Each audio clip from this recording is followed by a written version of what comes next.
I never imagined betrayal could smell like cinnamon rolls. That's what I was baking when my life started to crumble. The same cinnamon rolls that once made our bakery feel like home, like possibility, like love in the air. Back then, everything still smelled like hope. My name is Angela Moore. I'm 47, a single mother, and for most of my life, I'd been the woman everyone counted on. Dependable, strong, too busy surviving to even dream. But when my best friend Tanya and I finally opened our own bakery, Sweet Faith Bakes, I thought I'd made it. We'd been friends since high school, two little black girls from Birmingham who bonded over frosting and survival. I loved her like the sister I never had. She'd been there through my divorce, my eviction, my son's asthma attacks. We'd whispered dreams about this bakery for years over midnight coffee and unpaid bills. So when Tanya said, "Angie, it's time we make this real. Let's open our own place," I didn't hesitate. We both scraped what we could. I cashed out my small savings and sold my mother's gold bracelet, the one she'd given me before she passed. Tanya, ever the charmer, convinced a few local investors to put in small shares. The rest came from a joint business account funded with both our names, both our sweat. Opening day felt like a miracle. The smell of fresh bread drifted down 4th Avenue. People lined up, phones out, snapping pictures of our pink and cream sign. I stood behind the counter in my new apron, trembling and proud, while Tanya danced between customers, her laughter filling the shop like music. We sold out by noon. She hugged me that evening and whispered, "See, we're unstoppable, sis." I believed her. For the first time in years, I slept without anxiety tightening my chest. Every morning, I'd open the bakery before sunrise, my hands dusted with flour, gospel humming softly from the radio. Tanya would arrive a little later, hair laid, nails done, always smiling, ready to handle the money side. That was our deal. I baked. She balanced the books. It made sense. Tanya had studied business management for a bit in college before dropping out. I trusted her completely. I didn't even check the online statements most days. When she said, "We're doing fine," I smiled and believed her. And for a while, we were. The bakery became a neighborhood favorite. Folks would stop in just to talk, to smell the bread, to tell me, "Baby, you did something good here." Even my teenage son Malik started spending weekends helping out, working the register, teasing me when I fussed about fingerprints on the glass. Life finally felt like it was catching up to the woman I'd always tried to be. But good things don't always last. Not when trust turns into temptation. It started with small things. Tanya began showing up late, saying she'd been handling meetings or supplier calls. She'd come back with new wigs, designer bags, and perfume that didn't smell like bakery grease. I noticed, but I brushed it off. She was single, no kids. She could live how she wanted. Then came the little financial hiccups. The supplier called saying an invoice hadn't been paid. I mentioned it to Tanya and she laughed. "Girl, that's old paperwork. Don't stress." But my gut, that deep, knowing mother's gut, started whispering that something wasn't right. Still, I pushed it down. We'd come too far together. One night, about 5 months after opening, I stayed late to prep a new menu. Tanya had left early for a date, so it was just me, the whir of the fridge, and the smell of chocolate cooling on trays. I sat at the register, tired, sipping cold coffee. That's when I noticed it. The account alert flashing on my phone screen. Large withdrawal, $18,700. My stomach flipped. I blinked, thinking maybe it was a mistake, but when I logged into our joint business account, my hands started shaking. Withdrawal after withdrawal. $4,000 here, $9,200 there, $7,500 last week, all from Tanya's online access. And the balance? Barely enough to cover rent. I stared at the screen until the tears blurred it. No, this couldn't be her, not Tanya. I called her once, twice, 5 times, straight to voicemail. Then at 10:47 p.m., she texted back, "Angie, I'll explain everything tomorrow. Don't freak out." My heart sank. Those are the words you never want to hear from someone you trust. Don't freak out. I didn't sleep that night. I sat in the bakery until dawn, watching the sky lighten over the empty street, the smell of old sugar hanging heavy in the air. "Tomorrow," I told myself. She'll fix this. It's probably some misunderstanding. But deep down, I already knew. I just didn't want to face it. Because how do you face the truth that your best friend, your sister, might have just stolen the dream you built together? Morning sunlight spilled through the bakery windows, catching on the flour dust that hung in the air like smoke. Normally, that sight comforted me, but today it felt suffocating. Every warm golden bean cutting through my chest like guilt. Tanya was late again. I'd been pacing for an hour, waiting for her to walk through that door with one of her perfect smiles and an explanation that would make all this make sense. By 9 a.m., she finally arrived, heels clicking, coffee in hand, red lipstick shining like confidence itself. "Morning, sis," she said, dropping her purse behind the counter. "You look like you didn't sleep." I didn't even smile. "We need to talk." She froze for a split second, just long enough for me to see it. The flicker of fear in her eyes before she smoothed it over with a grin. "What's wrong?" I pulled out my phone and showed her the account screen. "This is wrong." She leaned in, glanced at the screen and gave a soft laugh. "Oh, Angie, that's not what you think. I had to move some money for a bulk flour order. You know how these suppliers be? They don't play about payment terms." I crossed my arms. $18,000 for flour? She looked away, sipping her coffee. "It was a mix of things, okay? I was gonna tell you." "Then tell me now." She sighed dramatically as if I was the one being unreasonable. "Look, Angie, calm down. You know I've been handling everything. Taxes, vendors, investors. You told me to handle the money side. That's what I've been doing." "By emptying the account?" I snapped. She rolled her eyes. "You're overreacting. You always do this. You get anxious and you assume the worst. Trust me, I got this handled." Her words hit me like ice water. Trust me. That phrase used to mean something. Now it felt dirty in my mouth. "Tanya, there's over $58,000 missing in total. I saw every withdrawal. Where is it?" She set her cup down, her tone sharpening. "Why are you checking the account now, Angie? Don't you trust me?" "I did." My voice broke on that word. "Until last night." For a moment, the mask slipped. Her jaw tightened. She opened her mouth, then closed it again. "Tanya, please don't lie to me. Just tell me what you did." Her voice dropped to almost nothing. "It was temporary. I just needed a little for something personal. I was gonna put it back." My knees weakened. "Something personal?" "Investment," she said too quickly. "A side project. Don't worry. It'll double soon and I'll replace it. You'll see." I stared at her, my stomach twisting. "A side project with our bakery money? Without even telling me?" She straightened her shoulders, her tone turning defensive. "Girl, you act like you did this alone.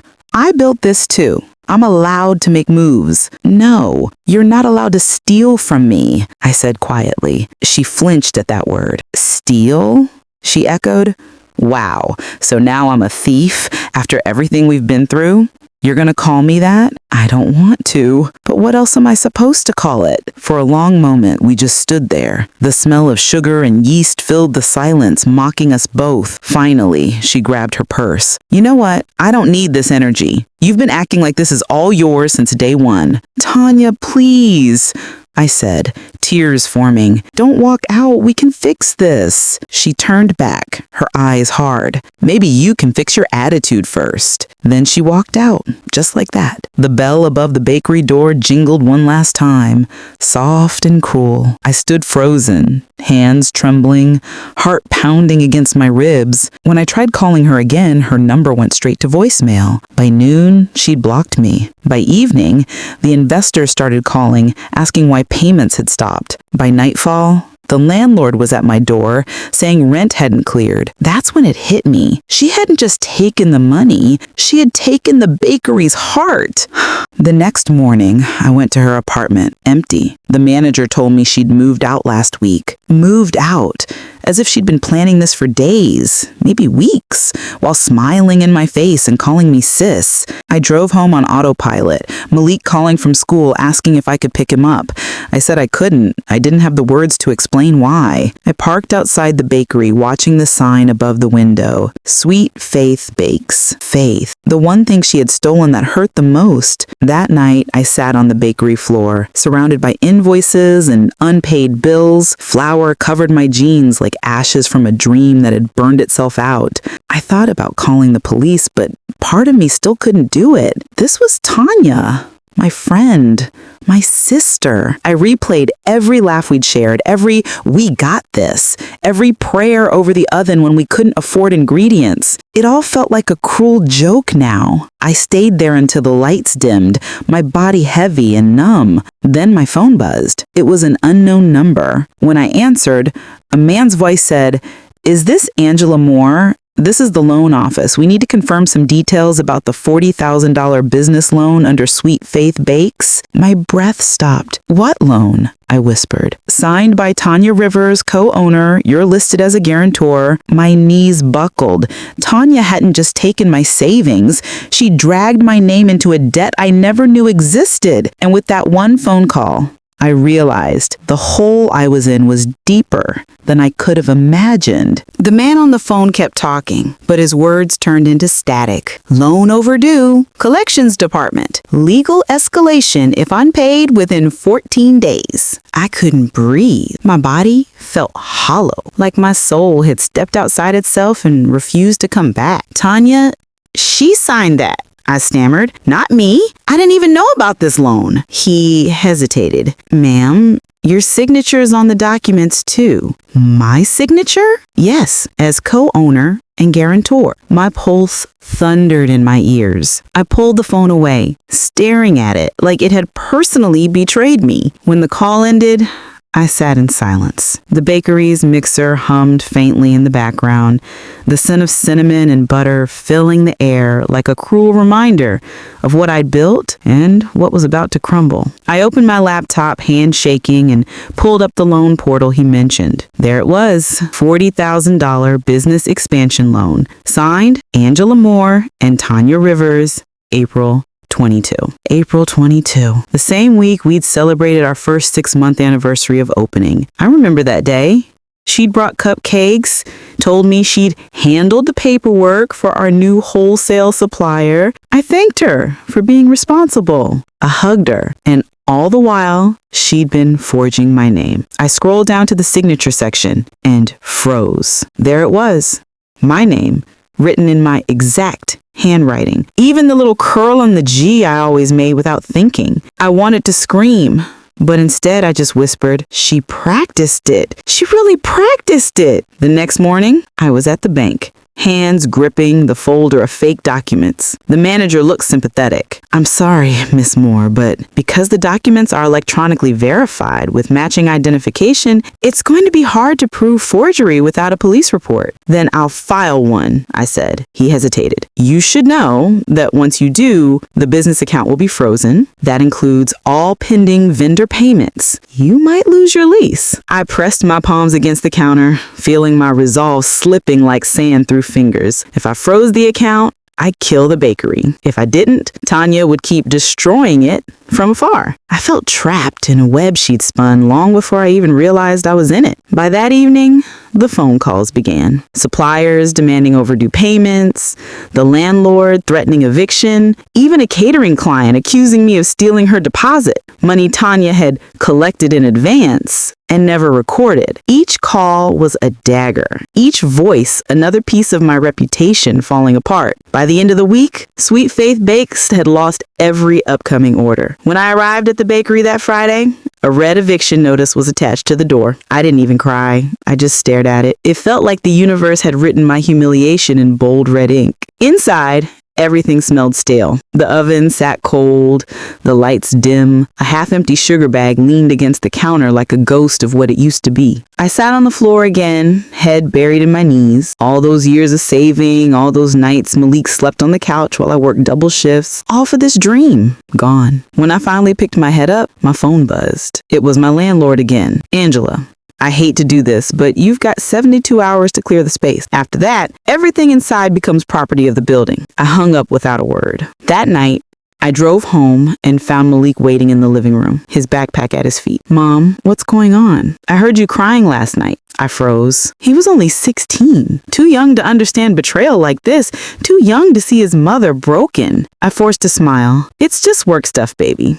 We'll figure it out. He didn't look convinced. Is it about Miss Tanya? My throat tightened. Why would you say that? He shrugged, eyes downcast. Because she called a couple of weeks ago when you weren't home. She told me not to tell you that she was working on something big. My stomach turned. Did she say what it was? He shook his head. Just that she'd surprise you soon. I went to my room and closed the door, leaning against it as silent rage began to replace the numbness. Tanya had stolen my money, my business, and my peace. But she wasn't going to steal my future. I opened my laptop again and started typing a statement for the police. It felt like betrayal all over again, writing her name down as a criminal. But she'd left me no choice. The next morning, I went to the station. The officer on duty took my report patiently, but when I showed him the forged loan documents, he frowned. Do you have proof she signed these? Only this digital signature. He nodded slowly. Without witness statements or hard evidence, this might be treated as a civil dispute, not a criminal one. You may need to file a lawsuit. My chest tightened. A lawsuit? I can't even pay rent right now. He looked sympathetic. I'm sorry, ma'am. I wish there was more we could do. I walked out of the station feeling invisible, like a ghost in daylight. That night, I opened my mailbox to find another letter from the loan company. Final notice, $39,800 due, 10 days remaining before legal action. I sat on the couch, clutching it to my chest. Then something inside me broke. For the first time since Tanya disappeared, I screamed. All the anger, grief, and disbelief poured out of me until I was gasping for air. When the tears finally stopped, I looked around the small apartment, the unpaid bills stacked on the table, the empty fridge, Malik's quiet room. I whispered to myself, she took everything. But then a new thought followed, one that surprised me, except me. The next morning, I made coffee, sat at the table, and pulled out a notepad. For the first time in weeks, I didn't feel helpless. If the system wasn't going to protect me, I'd protect myself. If no one was coming to save me, I'd rebuild, brick by brick, batter by batter. But first, I needed to find her, because somewhere out there, Tanya Rivers was living her best life with my blood, sweat, and savings. And I wasn't going to rest until I looked her in the eye again. Finding Tanya should have been simple. After all, we'd been best friends since the 9th grade. I knew every address she'd ever lived at, every cousin she couldn't stand, every childhood crush she swore she'd never forget. But when someone doesn't want to be found, it's like they erase their own shadow. Her number was disconnected. Her apartment lease, terminated. Her social media accounts, gone. Deleted like she'd never existed. The only trace left was the bakery paperwork. Her name tied to the business that was now collapsing like a cake pulled from the oven too soon. I stared at the empty shelves inside Sweet Faith Bakes one last time before the landlord changed the locks. The light filtered through the dusty window, glinting off a framed photo of Tanya and me from our opening day, arms around each other, matching aprons, laughter in our eyes. I took it down and flipped it over. On the back, she'd written, "To my sister in spirit, we're unstoppable. Love, T." My throat burned. The word sister mocked me now. I stuffed the photo into my bag and walked out before I could crumble again. Over the next week, I became a detective in my own ruined life. Every contact she'd ever introduced me to, I called. Vendors, mutual friends, even her cousin Simone, who worked at a nail salon. Girl, Tanya, she moved. Moved where? Not sure. She came in 2 weeks ago all glammed up. Nails done, hair different. She said something about new beginnings in Atlanta. Atlanta? I scribbled it down. That was over 500 miles away, but it was something. Then Simone hesitated. Angela, I probably shouldn't tell you this, but she wasn't alone. My chest tightened. Who was she with? A man. Older, expensive suit. I asked if that was her husband, and she just laughed and said, "He's better than that." My stomach twisted. Tanya was dating someone, and clearly living large on my stolen money. That night, I couldn't sleep. I sat on the couch, staring at my reflection in the window. The city lights blurred behind me, but my mind was sharp, cold. For 11 years, I'd saved every dollar. Worked double shifts, missed birthdays, denied vacations, all for that bakery, our bakery. And she had walked away with it all. But what cut deeper than the money was the friendship. The shared secrets, the laughter, the prayers before big decisions. How could she fake all that? Malik came out of his room, rubbing his eyes. "Mom, you okay?" I forced a smile. "Yeah, baby, just thinking." He sat beside me. "About her?" "Yeah. You'll find her. You always do. I looked at him. My baby boy, my reason for breathing. And something inside me steadied. He believed in me, and that meant I had to believe in myself too. The next morning, I sold my old jewelry and used the money to buy a bus ticket to Atlanta. I told Malik I was visiting a friend for a few days, but he knew. He hugged me tight. Don't let her win, Mom. I won't, I whispered. The bus ride was long, hours of silence, wheels humming against the road, thoughts spinning faster than the landscape passing by. I watched the sunrise through the window, wondering if Tanya was watching the same one somewhere in that city. When I arrived in Atlanta, I didn't know where to start. I checked hotels, small business listings, even real estate sites. Nothing. Then, as if fate took pity on me, I stumbled across a local event flyer taped to a lamppost. Grand opening.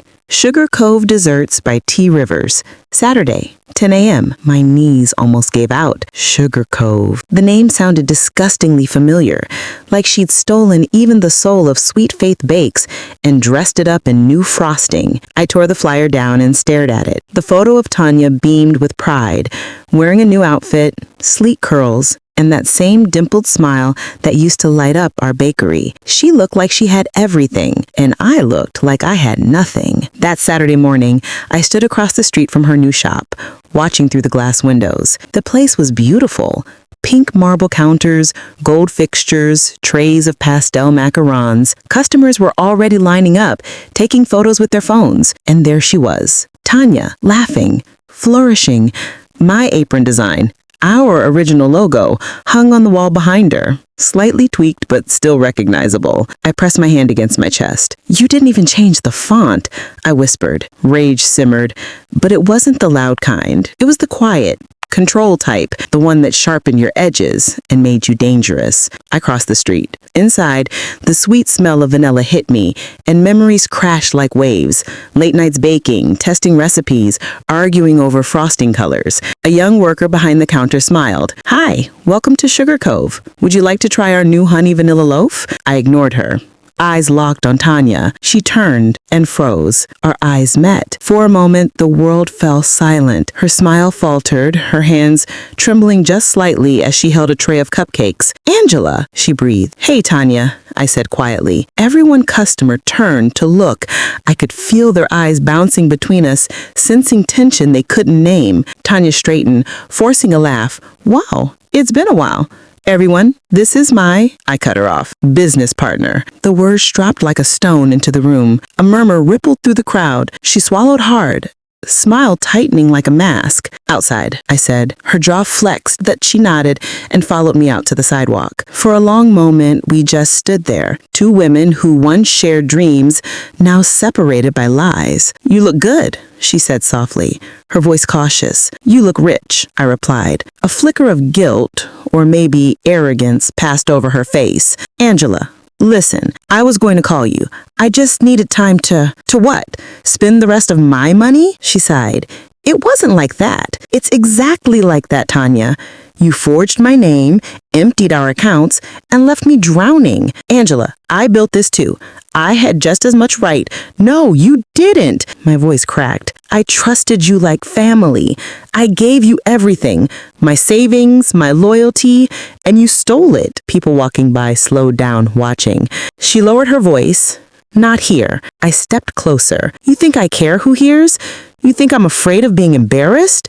That ship sailed when you left me broke and humiliated. She looked down, then met my eyes again, cold, unflinching. You don't know what it's like to start over from nothing. I laughed bitterly. Yes, I do, because of you. And then she said something that froze me to my core. Angela, I wasn't the only one I borrowed from. My breath caught. What do you mean? But before she could answer, a sleek black car pulled up to the curb. The suited man Simone had mentioned stepped out, tall, confident, expensive. He gave Tanya a look that made my stomach turn. She glanced at him, then back at me. I can't talk now, but you'll understand soon. He opened the car door for her. She got in, And before I could stop her, they were gone. I stood there trembling, staring at the taillights fading into traffic, my heart pounding. What did she mean by, "You'll understand soon"? I didn't know it then, but that man wasn't just Tanya's boyfriend. He was someone far more dangerous,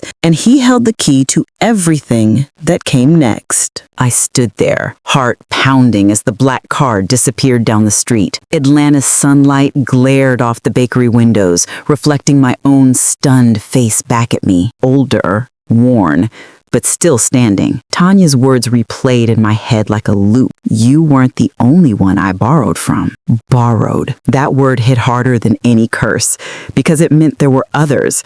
Other people who trusted her, believed her, maybe even lost everything like me. I took a deep breath, clutching the flyer from her shop in my hand. Sugar Cove Desserts gleamed behind me, alive and thriving with customers. But underneath all that glitter, I could smell rot, and I was going to dig until I found the source. Back in my cheap motel room that night, I scrolled through social media, business registries, and online forums. Tanya's Bakery had its own website, polished, professional, filled with staged photos of her smiling beside the man I'd seen earlier. His name appeared at the bottom of the site, in partnership with Raymond Cross, founder of Crossline Investment. Crossline Investments. It sounded like money, it sounded like power, and it sounded like the reason Tanya thought she didn't need me anymore. I Googled him. What popped up made my stomach twist. He was a self-styled entrepreneur with a record of failed ventures.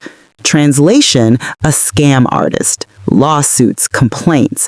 One article even mentioned fraudulent investment pooling involving small business owners, and now he was Tanya's business partner. The next morning, I drove to the address listed for Crossline Investments. It was a sleek office building downtown. Glass walls, marble lobby, people in expensive suits walking briskly with coffee cups. I almost turned around right there, but something in me, that mother strength, that survivor's grit, refused to back down. I walked up to the front desk. "Hi, I'm looking for Raymond Cross." She didn't even glance up from her screen. "Do you have an appointment?" "No, but tell him it's about Sugar Cove Desserts." Her eyes flicked up then, studying me. "And you are?" "Angela Moore, former business partner of Tanya Rivers." That got her attention. She hesitated, picked up the phone, whispered something, then nodded. "Mr. Cross will see you." I wasn't expecting that. The office was sleek, cold, and intimidating, the kind of place where you could smell money, but not warmth. Raymond Cross stood behind his desk when I entered, his expression smooth as marble. Tall, sharp suit, handsome in that dangerous, too perfect way. "Ms. Moore," he said, his voice low and confident. "Please sit." I stayed standing. He smiled slightly. "You've come a long way. Tanya told me about you." That stopped me cold. "She did?" "Oh, yes. She said you were the heart of Sweet Faith Bakes. Dedicated, loyal, a little naive, but kind." My fists clenched. "Naive? She stole everything from me." He raised an eyebrow, almost amused. "Stole or outgrew?" "Excuse me?" He came around the desk, leaning casually against it. "People evolve, Ms. Moore. Tanya saw an opportunity, one that you couldn't keep up with. You wanted a cozy corner bakery. She wanted an empire. That's not theft.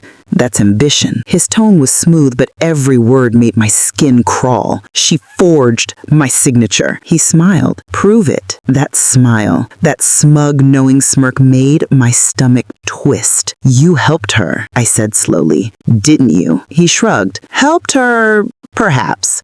But I didn't force her. She came to me. She was tired of being small. She was my best friend. And she was tired of being in your shadow." The words hit me like a slap. I could feel my pulse in my throat. "Where's my money, Raymond?" He chuckled softly. "It's gone. Invested. Reallocated. Choose whatever word helps you sleep." Something in me snapped. "You think I'm going to walk away? You think you can destroy everything I built and just smile your way through it?" He leaned closer, eyes glinting. "Ms. Moore, you're in a city you don't know, chasing ghosts with no proof. No lawyer will touch this.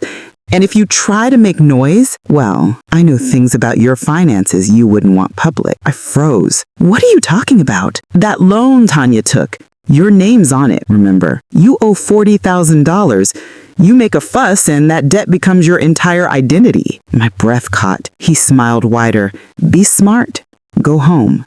Start over. When I left his office, I felt like I'd walked straight into a nightmare that had no end. Atlanta heat pressed against me, thick and suffocating. I sat on the curb, staring at the city traffic, feeling smaller than I ever had. I wanted to believe I could fix this, that honesty and persistence would somehow undo the damage. But people like Raymond, they played on power, on fear. I called Tanya. Of course, no answer. So I texted her instead. We're not done. You can hide behind him all you want, but I'm not giving up. No response. That night I barely slept. My thoughts bounced between rage and grief, my mind replaying every conversation, every red flag I'd ignored. The way Tanya always changed the subject when we talked about finances. The time she insisted on handling the paperwork.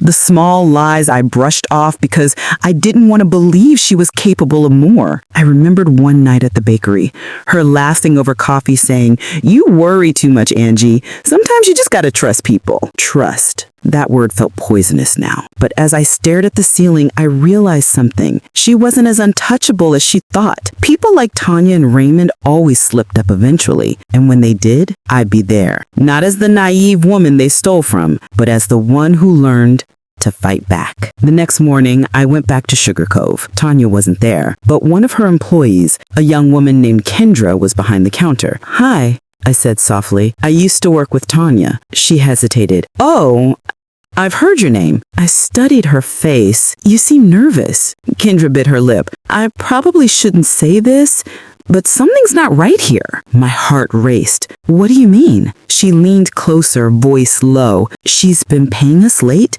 and I overheard her arguing with that man, Raymond. He said something about covering tracks before the feds catch on." I froze. Kendra looked around nervously. "Please don't tell her I said anything." "I won't," I promised. I stepped outside, the Georgia heat pressing against me.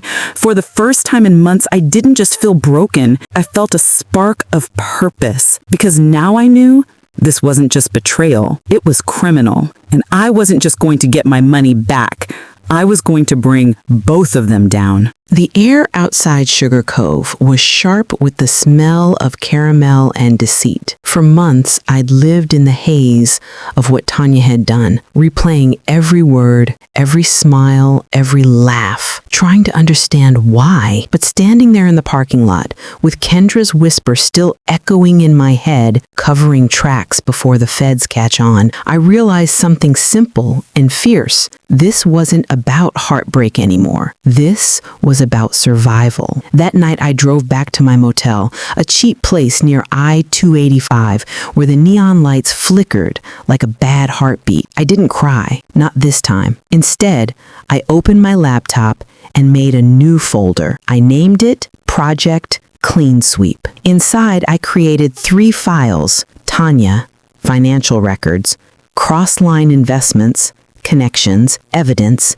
employees, statements. I'd built a bakery from nothing once. I could build a case the same way, layer by layer, recipe by recipe. The first thing I needed was proof, real proof. So the next morning I went back to Sugar Cove under the pretense of ordering a cake. Kendra spotted me immediately. "You came back," she whispered, surprised. "I need your help," I said quietly.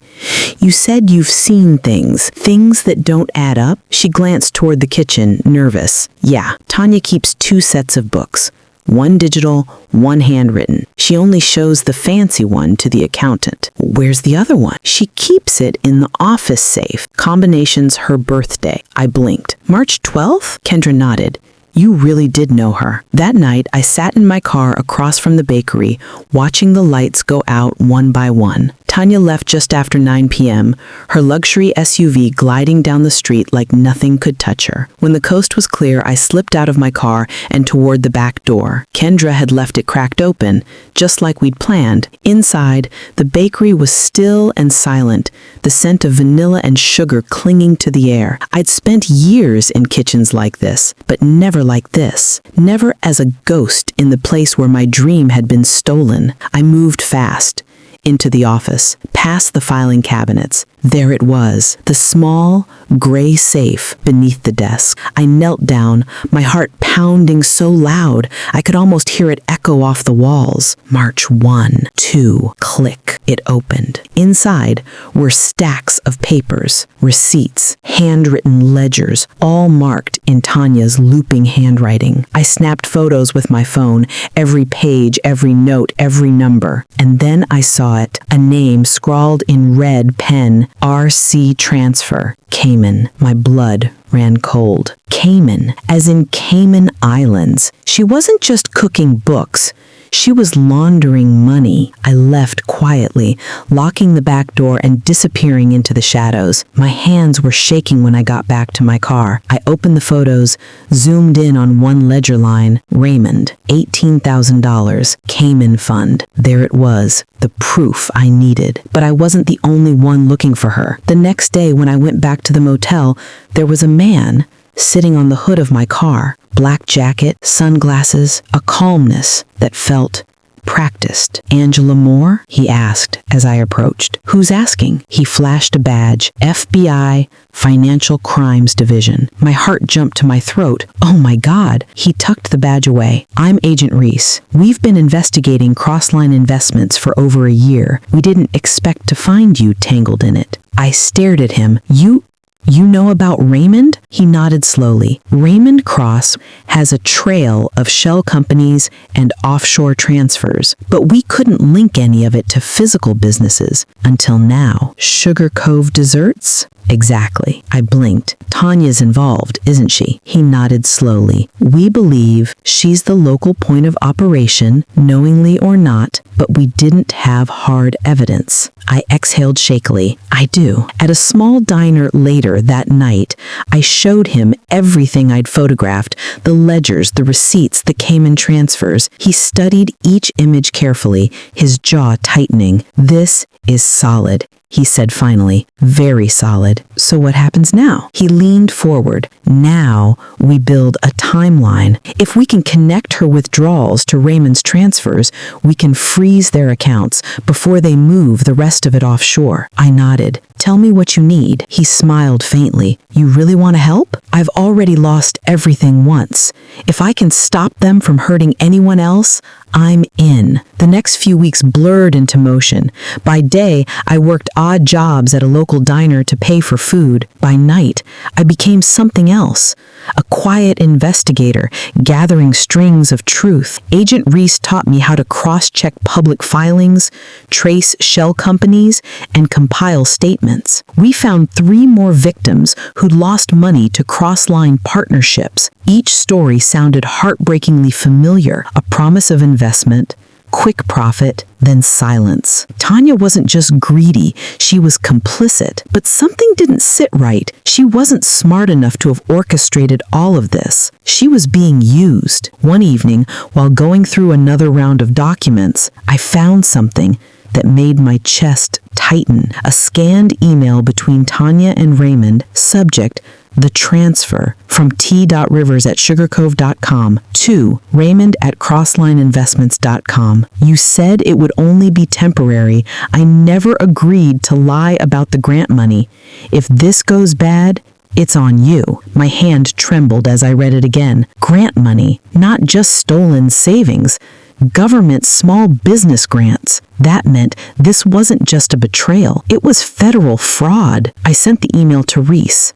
Within hours, he called. We've got what we need, he said, his voice brisk. The Department of Justice is authorizing seizure warrants. Raymond is going down, and your friend is going with him. My chest felt heavy. She's not my friend anymore. Still, when I hung up, I couldn't stop the tears from coming. Because no matter how much I wanted justice, a small part of me still remembered the Tanya who baked bread at 3 a.m. beside me, laughing, covered in flour, the Tanya who'd once hugged me after my divorce and said, "You'll rise again, Angie.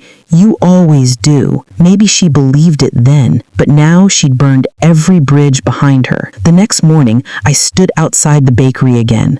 For the last time, FBI cars lined the street, Agents in jackets moved in and out carrying boxes, ledgers, computers, and there she was, Tanya, standing on the sidewalk in handcuffs, her face pale, her hair disheveled, mascara streaking down her cheeks. Our eyes met across the distance. For a second, it was just us, two women who'd started with the same dream, now on opposite sides of justice. Her lips trembled. I didn't mean. I shook my head. You meant every bit of it until you got caught. She started to cry. I turned away because some endings didn't need forgiveness, only closure. That night, Reese called again. They're freezing Raymond's assets. You'll get a restitution hearing. Maybe not everything, but something. I smiled faintly. That's enough. I don't want the money back. I just want peace. He paused. You earned that. I sat on my motel bed, the smell of stale coffee in the air, and opened my laptop. This time, I created a new folder. Not clean sweep, just one word. Rebuild. Inside it, I opened a blank page and began sketching a new bakery logo. My name this time, my vision, my rules. A reminder that everything she stole, I could make again. Because she took my savings, my faith, even my dream. But she'd never take the one thing she couldn't fake, my fire. They say closure comes when you finally face the person who broke you, but no one tells you how hollow it feels when you do. It had been 3 months since Tanya's arrest.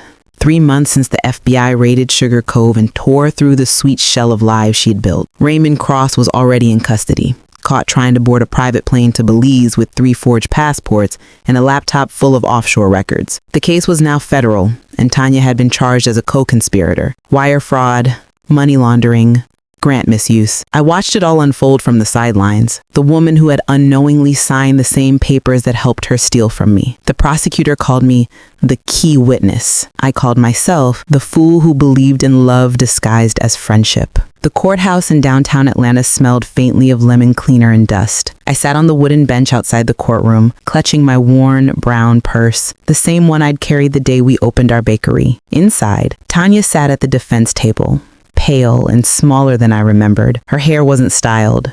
Her hands trembled as she flipped through papers she couldn't bring herself to read. When her eyes met mine, the same question flickered between us. How did we end up here? The hearing began. The prosecutor laid out everything. The false invoices, the hidden ledger, the Cayman transfers. Then they played audio. Her voice, my voice, caught in those early conversations about money. Don't worry about it, Angie. I'll handle the paperwork. We just need to move some funds temporarily.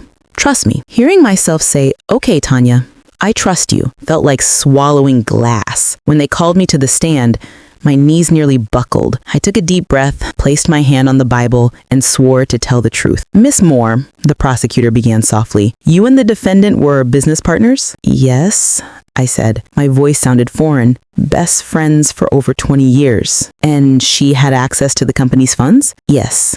I gave her access because I trusted her. Did you ever authorize her to transfer money to Crossline Investments? No. What was your reaction when you discovered the withdrawals? My throat tightened. I couldn't breathe. I thought I'd lost everything. Not just my savings, but the only family I thought I had left. The courtroom was silent except for the hum of the air conditioner. The prosecutor nodded gently. Thank you, Miss Moore. Then came Tanya's defense attorney, a tall man with silver hair and a voice that dripped with rehearsed sympathy. Miss Moore, he began, you say you trusted Tanya completely?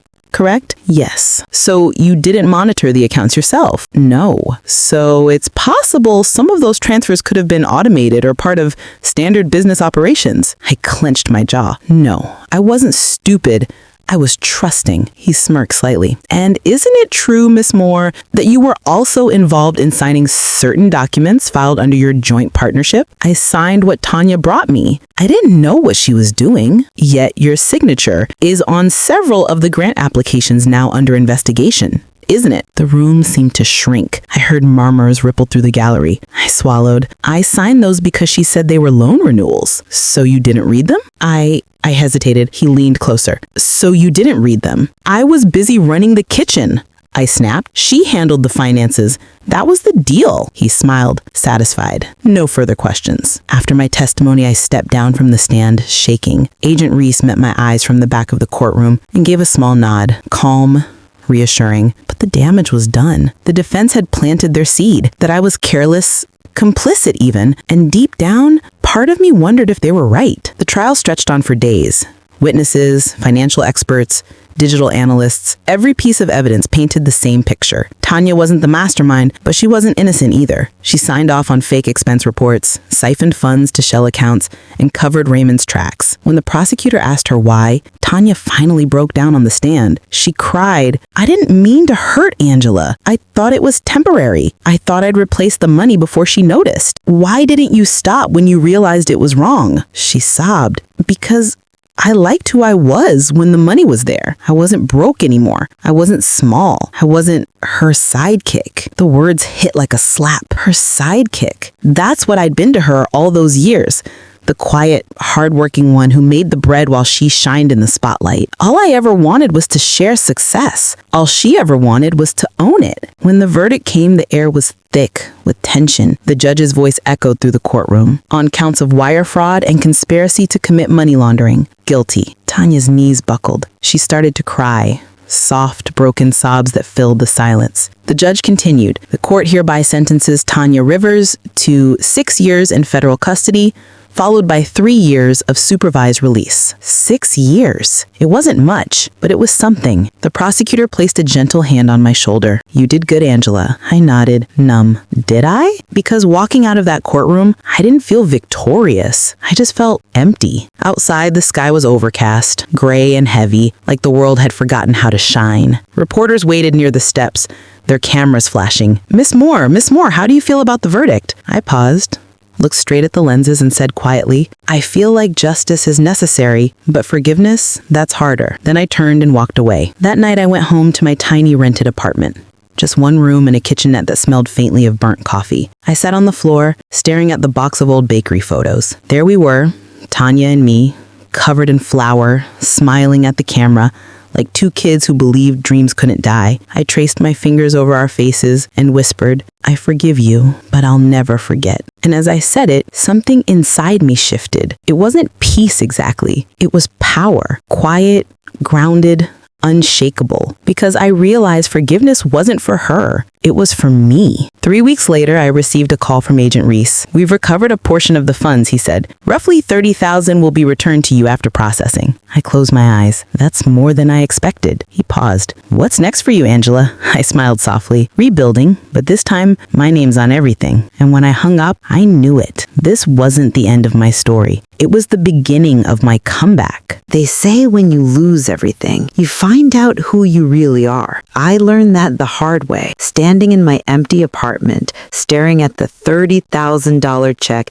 the FBI had returned to me. $30,000. It wasn't even half of what I'd lost, but to me, it felt like oxygen. I could finally breathe again. The morning after the check cleared, I took a walk through downtown Decatur, just outside Atlanta. The streets were alive with small cafes, bookstores, and food trucks. The air smelt like cinnamon and roasted coffee beans. I paused in front of a small for lease sign hanging in a dusty bakery window. The space was narrow, but sunlight streamed through tall glass panes. It reminded me of the early days, before Tanya, before contracts and lawyers and betrayal. Just me, the smell of sugar, and dreams rising like dough in a warm oven. I stood there for a long minute, then whispered to myself, maybe it's time to start again. The landlord was an older woman named Mrs. Jenkins, petite, sharp-eyed, and honest in a way that made me trust her instantly. "You bake?" she asked as we toured the little shop. "I used to," I said softly. "I'm hoping to again." "Well, this place has good bones.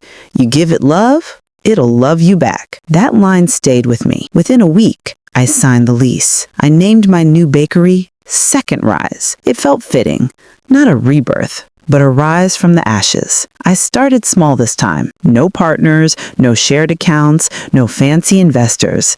Just me, a part-time helper, and the faith that had carried me through everything else in my life. The first night I mixed batter in that kitchen, I cried. Not from sadness, but from gratitude. Every crack in those old counters felt like a reflection of me. Imperfect, but still standing strong. I baked until 2 a.m., the smell of vanilla and butter filling the air. When I pulled out the first batch of sweet rolls, I broke one open and whispered, "For me." The next morning, I opened the doors to Second Rise Bakery for the first time, and to my surprise, people came. Maybe it was the handwritten sign, maybe it was the smell that drifted into the street, or maybe it was grace. But by noon, I'd sold out every single roll. One customer, a middle-aged woman with kind eyes, said, "These taste like home. I haven't had bread like this since my grandma's kitchen." I smiled, my throat tight. That's the best compliment I could ever get. She grinned. "I'll be back tomorrow." When she left, I leaned against the counter, tears threatening again. Not the tears of heartbreak this time, but the kind that come when you realize you're finally healing. A few weeks later, a local food blogger stopped by. Her name was Maya Stevenson, a young woman who ran a page called Southern Soul Bites. She asked to take photos and then posted them that same afternoon. By the next morning, the line stretched down the block. People didn't just want pastries. They wanted my story. They'd heard about me through Maya's post, how a woman who lost everything rebuilt from scratch. Suddenly, Second Rise wasn't just a bakery. It was a symbol. But with success came something else. Whispers. A reporter showed up one day, asking about Tanya. Another wanted to know if I'd reconcile someday. I kept my answers short and polite. I wish her peace, but my focus is forward. Still, the question stirred something I didn't want to face, the part of me that still missed her. You don't spend 20 years loving someone like a sister and just erase it. Even when they destroy you, the memories stay. Late one evening, as I closed up the shop, I found a letter slipped under the door. My name was written in small, shaky handwriting. Angela. I opened it carefully. "Angela, I don't expect you to forgive me. I just needed you to know I'm sorry. Truly sorry. I lost everything, including myself. You were always the better part of me. I hope you build something beautiful again because you deserve it. Tanya." I sat there for a long time, the letter trembling in my hands. Part of me wanted to rip it apart. Another part wanted to believe her. But then I realized it didn't matter anymore. Forgiveness wasn't about her changing. It was about me choosing peace. I folded the letter and placed it in my apron pocket. Weeks turned into months. Second Rise became a small but steady success. I hired 2 young bakers, girls from the community college culinary program. I told them every mistake I'd made so they wouldn't repeat them. We played music, laughed, shared stories. For the first time in years, I felt joy that wasn't tied to anyone else's approval. One afternoon, Maya, the blogger, stopped by again. She brought someone with her. "Angela, this is Marcus Hale. He's a small business consultant, works with women entrepreneurs. He's been following your story and wanted to meet you." Marcus was around 50, soft-spoken, kind eyes, salt and pepper beard. He shook my hand firmly and said, "You've built something special here." I thanked him warily, but politely. "I'd love to help you expand, maybe open a second location someday, but only if you're ready." His offer caught me off guard. Expand? The old me would have said yes immediately. The new me took a deep breath and smiled. "I appreciate that, Mr. Vale, but right now I'm just learning how to stand on my 2 feet again." He smiled back. "That's the best kind of business plan there is." That night, as I cleaned the counters, I thought about how far I'd come. From a woman who had nothing, not even trust in herself, to a woman who created something out of pure will. I looked out the window at the city lights and whispered, "God, thank you for giving me another chance to rise." But just as I turned off the lights, my phone buzzed. Unknown number. I almost ignored it, but something made me pick up. "Hello?" A familiar voice answered, trembling. "Angela, it's Tanya." My heart stopped. "I know you don't want to hear from me, but please, it's important. I need your help." The line went quiet except for the sound of her breathing. "Angela, he's out." My stomach dropped. "Who?" For a moment, I thought I had imagined it. Tanya's trembling voice on the phone, whispering a name I'd prayed I'd never hear again. Raymond. I gripped the counter of my bakery, my knuckles white. "What did you just say?" Her voice cracked through static. "He's out, Angela. Early release. They said overcrowding and good behavior, but I didn't hear the rest." My chest tightened, a tremor spreading through me. I looked around the quiet bakery. Sunlight spilling over the glass display, the scent of fresh cinnamon rolls in the air. My sanctuary suddenly felt like a cage. How do you know? I asked. I caught a letter, she said softly, from him. I froze. He's contacting you? Yes. He said he's sorry for everything, but Angela, there's something off. He mentioned you, said he wants to make things right. I closed my eyes. You think he's coming for me? Silence. Then a shaky whisper. I don't think, Angie, I know. That night, I barely slept. Every sound outside my window made me jump. The hum of cars, a door slamming down the street, footsteps on the sidewalk. By morning, I was sitting in my car with a cup of cold coffee, staring at the sunrise. I'd worked too hard to rebuild my peace. I wasn't going to let him destroy it, but fear has a way of sneaking under the door even when you bolt it shut. Later that afternoon, I called Agent Reese. His voice was calm as ever. Angela, I was wondering when you'd call. You knew? I sighed. We were notified last week. Cross was released after serving 4.5 years. He's technically still under supervision, but the system doesn't track men like him perfectly. They disappear into cities. Do you think he'd come after me? A pause. He's not supposed to contact any victims, but men like Cross don't always follow rules. Great, I muttered. So what do I do? Wait for him to show up? No, Reese said firmly. You do what you've been doing. You live your life. Keep your eyes open. And if anything feels wrong, you call me. For a few weeks, nothing happened. Business kept growing and Second Rise started feeling like home again. Customers came in smiling. My young bakers laughed, and the smell of sugar and hope filled the air. But the fear stayed low, constant, like background noise I couldn't shut off, until one Friday evening. I was closing up the shop, humming softly, when I noticed the reflection in the glass door. A figure across the street, standing beneath a flickering streetlight, tall, still, watching. My breath caught. When I turned, the street was empty, but there, on the window glass, was a faint smudge, like a hand had pressed there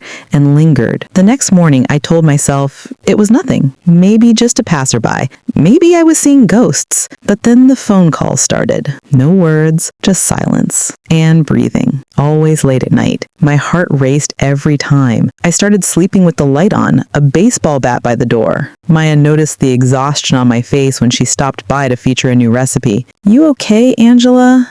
You look tense. I forced a smile. Just been working too hard, that's all. She frowned. But you're sure? Because if someone's bothering you, I'm fine, honey. Really. But I wasn't. A week later, Tanya called again. Her voice was shaking. Angela, he came to see me. What? At the facility. He used some fake business excuse, said he was writing a book about rehabilitation programs, but I knew he was just trying to scare me. What did he say? She hesitated. He said, Angela owes me more than money. My blood ran cold. That night, I stayed late at the bakery, going over invoices, trying to distract myself. The shop was quiet, the soft buzz of the fridge filling the silence. Then a knock at the door. 3 slow, deliberate taps. I looked up. Through the glass, a man stood in the shadows. He was tall, wearing a dark coat, a baseball cap pulled low. I couldn't see his face. He lifted his hand and pressed it to the glass, palm flat, just like that smudge before. I froze. Who's there? I called. No answer. I took a step forward. My heart pounded so hard it hurt. When I got closer, the man slowly turned his face toward the light, and I saw him, Raymond Cross. Older, thinner, but the same cruel smirk tugging at the corner of his mouth. Get away from my store, I said, my voice shaking. He didn't move, just tapped the glass once with his finger. Tap, tap, tap. Then he mouthed 2 words I could read perfectly through the window. Miss me? I stumbled back, fumbling for my phone. By the time I looked up, he was gone. The police came, took my statement, and promised to increase patrols, but I could see it in their eyes. They thought I was exaggerating. One officer even said, "Ma'am, it could have been anyone. Maybe a customer, but I knew that face. I'd never forget it. That night, I called Agent Reese again. I saw him, I said. He was right here. Stay calm, he said. We'll open a report and contact his parole officer. He's technically breaking terms of release if he's anywhere near you. Reese, he's not afraid of parole officers. You don't understand. This man enjoys scaring people. I do understand, he said quietly. But you're not alone this time, Angela. You have people. You have a business. You have power. Power. The word stuck with me because it was true. I wasn't that same broken woman from years ago, but still, as I locked my doors and turned off the lights, I couldn't help but feel that somehow Raymond wasn't just back to taunt me. He was back for something more. The next morning, I found an envelope taped to the front door. No name, just a single word written across it in black ink. Rising. Inside was a photograph. Me, standing at the counter in my bakery, smiling at a customer. The photo had been taken from outside through the glass, and written across the bottom in small, neat handwriting were 3 words: "We all fall." I dropped the envelope and ran inside, locking the door behind me. My hands were shaking so bad I could barely dial Reese's number, but before I could hit call, my phone lit up with a text from an unknown number. "Nice shop, Angela. Shame if it burned like the last one." I stared at the screen, the blood draining from my face. The oven timer dinged behind me, a small, normal sound that suddenly felt terrifying because I knew then Raymond wasn't just haunting me, he was planning something. And this time, he wasn't after money. He wanted revenge. By the time dawn cracked through my curtains, I'd already made up my mind. No more running. No more crying in the dark. If Ryman Cross wanted to play games, I was done being the target. I was going to become the hunter. The first thing I did was call Agent Reese. He answered on the first ring. "Angela?" He left another message, a photo, and a threat. Silence.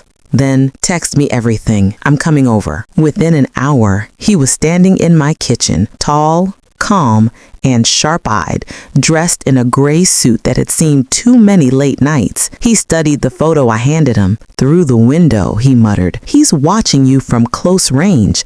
That means he's familiar with your schedule. I open at 6 a.m., close at 8 p.m. Anyone in this neighborhood could know that." Reese shook his head. "No, Angela, he knows your rhythm. This photo wasn't random. It was personal." The words made my stomach twist. Later that day, Reese brought in another face I didn't expect to see. Marcus, a retired police officer who ran a private security service. He was in his early 50s, broad-shouldered, with salt and pepper hair, and a calm confidence that felt safe. "Agent Reese tells me you've got yourself a stalker," Marcus said, setting down his coffee. "I've got myself a nightmare," I said. He smiled faintly. "Then let's wake him up." We set up hidden cameras inside and outside the bakery. Small, almost invisible black dots tucked between decorations, vents, and lights. Marcus even wired my phone to record unknown calls automatically. For 3 nights, nothing happened. Then on the 4th night, just past midnight, the motion sensor pinged. Reese called immediately. "Angela, he's there." I stared at the monitor. On the grainy black and white feed, Raymond Cross was back, standing in front of Second Rise like a ghost risen from my past. He looked thinner, angrier. His coat hung loose on him. His hands moved in slow circles over the window like he was tracing the glass. "What's he doing?" I whispered. Marcus zoomed in. "Looks like he's..." Wait. Raymond reached into his pocket and pulled out a lighter. My heart froze. He flicked it once. The flame danced for a second, reflected in the glass. Then he snuffed it out. A message. A warning. He walked away. The next morning, Reese called a meeting. He said, "We have enough to open a federal case, but if we want to catch him, we need him to act with evidence we can hold." "You mean I have to let him come closer?" He nodded grimly. "Yes, I'll be nearby the whole time. So will Marcus. But he needs to feel confident you're alone. That's when he'll move." I swallowed hard. Fear knotted in my chest, but underneath it something else burned, anger. I had spent too long being afraid of this man. If the system couldn't stop him, I would. 2 days later, the plan began. I opened the bakery as usual, pretending everything was normal. The cameras were live. Reese and Marcus watched from a car parked a block away. At 7:45 p.m., just as I was locking the front door, I saw him, Raymond. He was across the street again, half in shadow, his eyes fixed on me. He stepped forward, slowly, like a wolf testing the air. "Good evening, Angela," he said, his voice carrying across the street. "You're violating your release terms," he smiled. "And you're looking beautiful as always. You don't miss me, huh? After all we shared?" "We didn't share anything but lies." His face hardened. "You wouldn't have this place without me. That's the only true thing you've ever said." I snapped, "Because losing you is what built this." His jaw twitched. For a moment, he looked almost human. Then his eyes turned cold.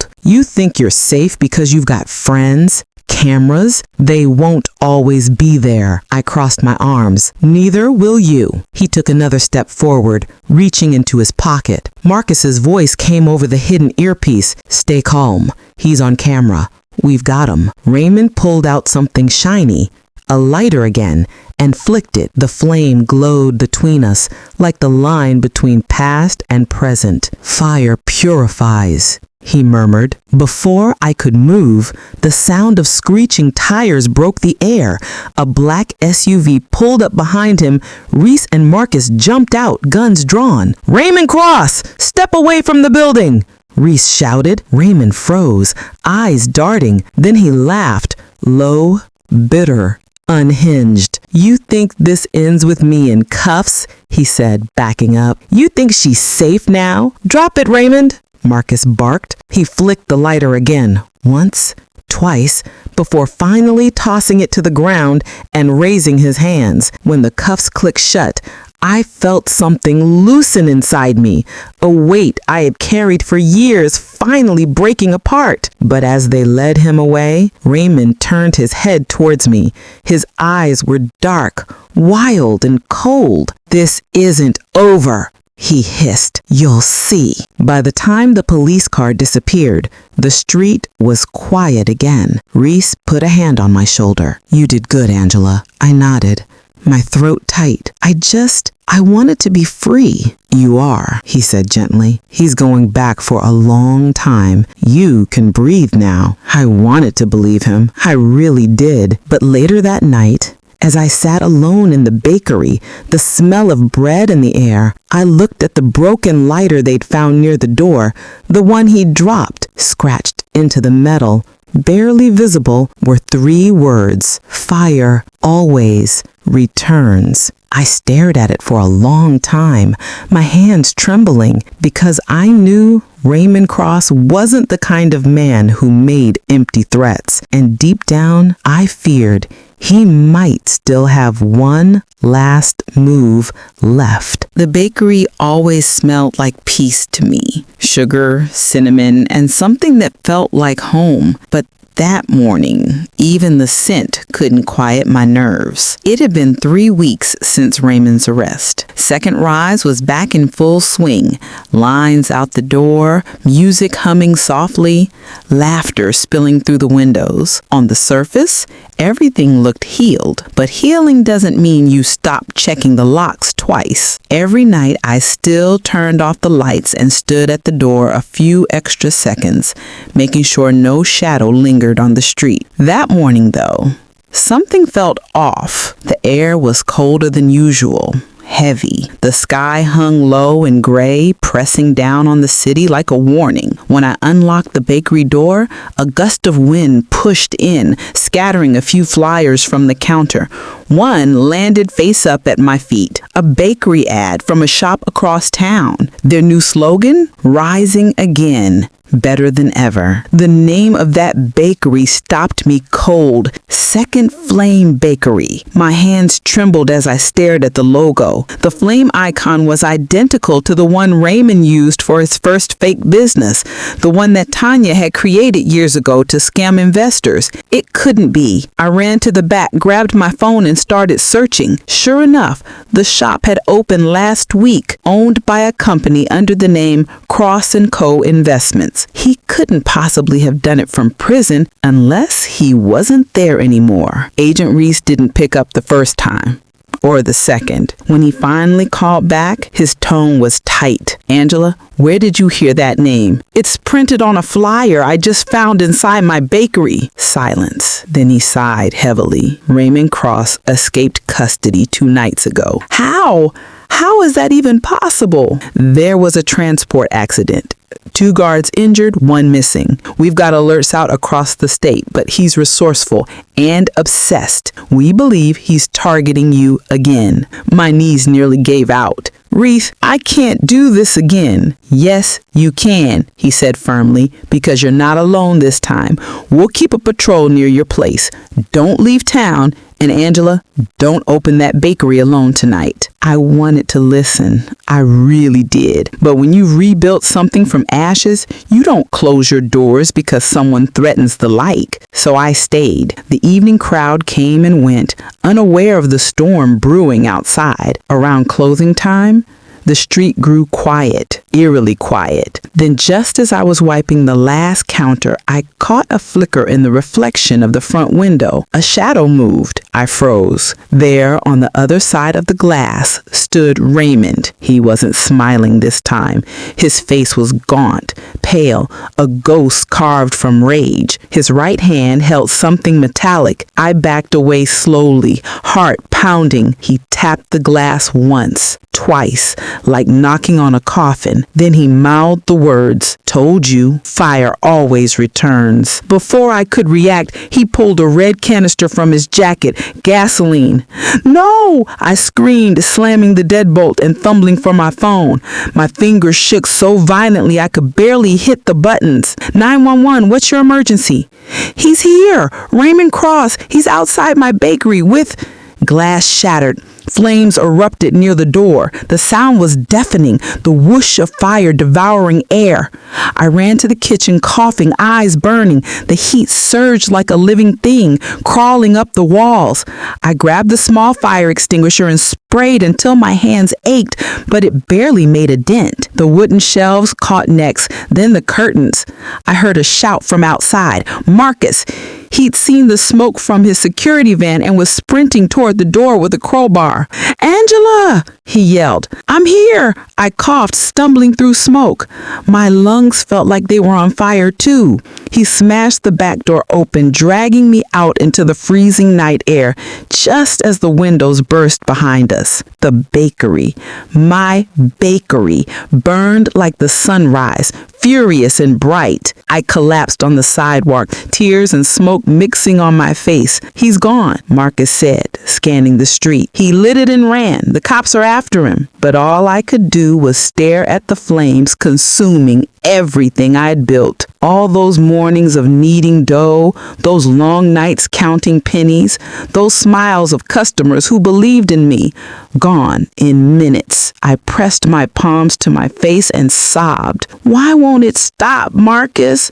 Why does he keep taking everything?" He knelt beside me, gripping my shoulder. "Because he hates that you still stand. He wants to break your spirit, not your store." His words hit deep, because even through the flames, I realized something. Raymond could destroy buildings, but not me. The fire department came fast. The flames were out and within an hour, though half the bakery was ruined. As I sat on the curb, wrapped in a blanket, Reese arrived.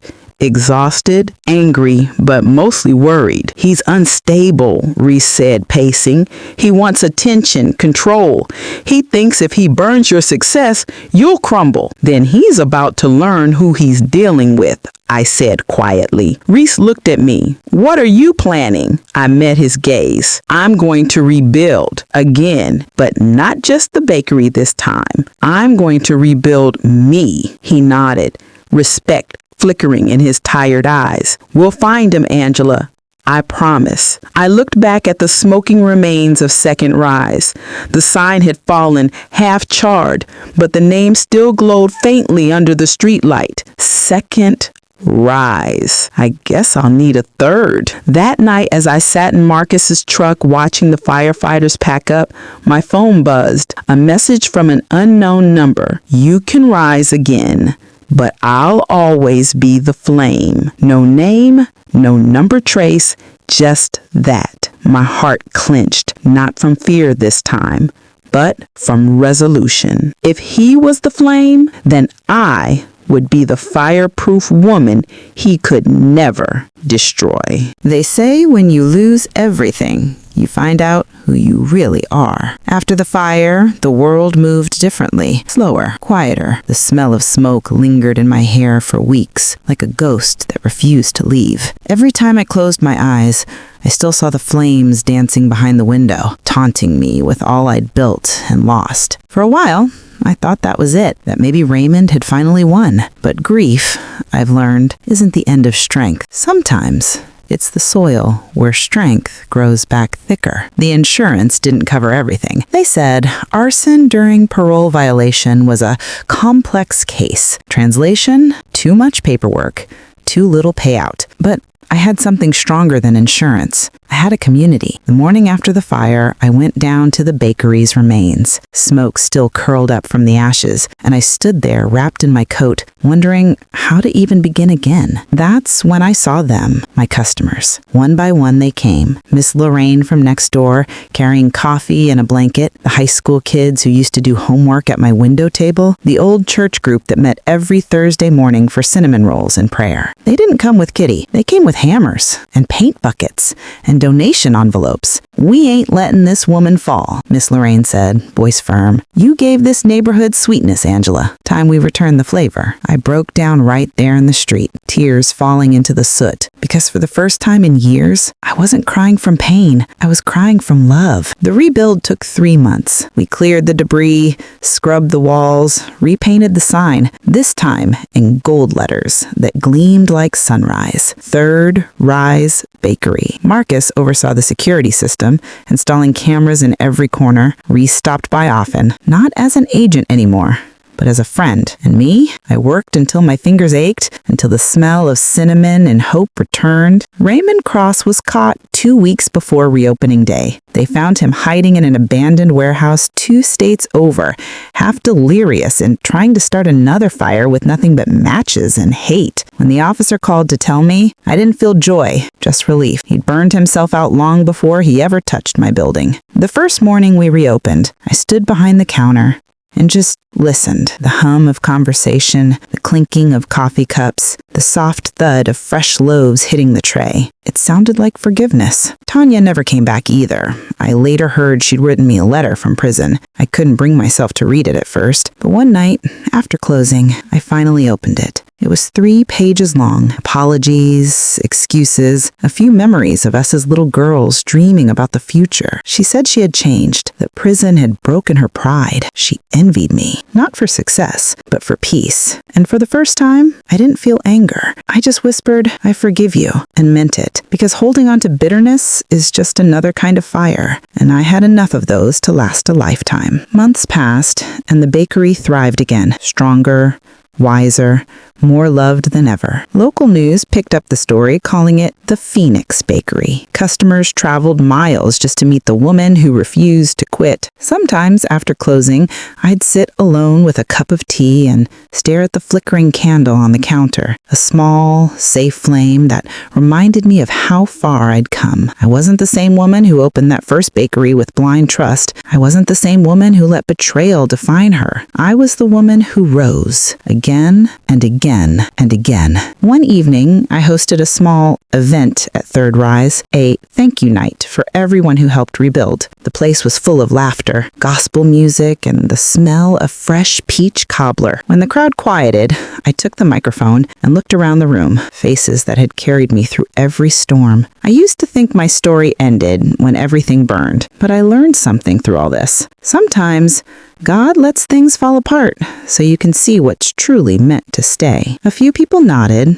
Some teared up. I smiled, holding back my own. I lost friends, I lost money, and I lost trust. But I gained something stronger, myself. And if anyone here is going through something hard right now, don't give up. Your next rise might be the one that changes everything. The room went silent, then broke into applause. And for the first time in a long time, I didn't feel broken. I felt whole. Later that night, when the lights were off and the bakery was quiet, I stood at the window watching the city glow. The same window where I once saw flames now reflected only peace. I thought of Raymond, of Tanya, of every scar they left behind, and I whispered a prayer of gratitude, not revenge, because forgiveness isn't letting them win. It's choosing not to let them live in your head anymore. I exhaled slowly, smiled to myself, and said what my heart had been waiting to say all along. If you learned something new from my life story, please like this video, subscribe for more stories like mine, and comment down below where you're watching this video from. I'd truly love to know. And as the night wind brushed against the glass, I could almost hear the whisper of the ovens cooling behind me, the quiet sound of peace after the fire. Because no matter how many times the world burns you down, you can always rise again.